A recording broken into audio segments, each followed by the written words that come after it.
1967, 10 centimos Francisco Baltasar. The 1967 10 centimos coin featuring Francisco Baltasar, also known as Francisco Balagtas.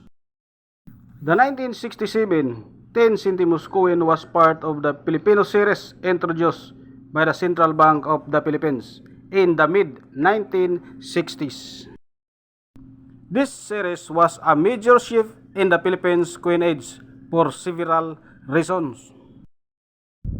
It was the first to use Filipino language on the coinage, replacing English 10 centimos instead of 10 centavos. Reflected a nationalist movement that aimed to reinforce Filipino identity during the post-colonial era. It aligned with then President Ferdinand Marcos' early efforts to promote Filipino culture and heritage. Francisco Baltasar, 1788 until 1862. Francisco Baltasar, better known as Francisco Balagtas, is one of the most revered literary figure in the Philippine history. He is best known for his epic poem, Florante at Laura, a masterpiece written in Tagalog during the Spanish colonial period. His work is considered foundational of Filipino literature, particularly in promoting the use of the native language as a medium of art and expression. He lived under Spanish rule and used his writing to comment on social injustice and political issues, often through allegory. The surname Baltasar appears on the coin instead of Balagtas, as it was his legal name after marrying. His inclusion on the coin in 1967 symbolized a cultural resurgence and recognition of native Filipino achievements, making a break from a colonial influence in public symbol. Economic and political climate. During the 1960s, the Philippines was navigating both economic challenge and a surge of nationalism. The release of the Filipino series was also a symbolic assertion of independence over 2 decades after full independence from the United States, 1946.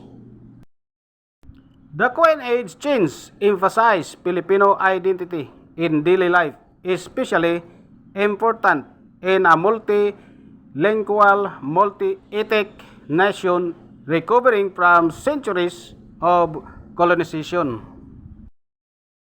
Issuer Philippines, Issuing Bank, Central Bank of the Philippines, or Bangko Sentral ng Pilipinas.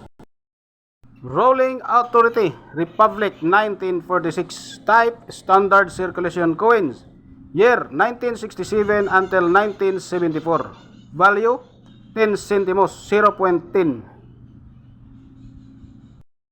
Currency, Peso 1967.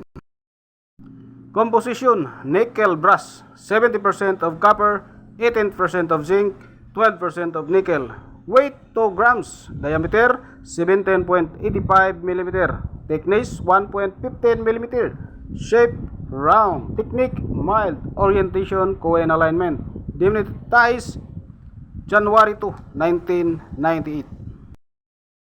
Number, A number 3752, reference number KM number 198, SIO number 36, Filipino series.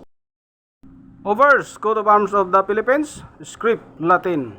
Lettering, Republika ng Pilipinas, 1967. Translation, Republic of the Philippines. Reverse Leaf Fishing Vase of Francisco Baltasar. Script Latin. Lettering 10 centimos. Francisco Baltasar. 10. Translation 10 centavos. Age readed. Meant United States, made of Denver.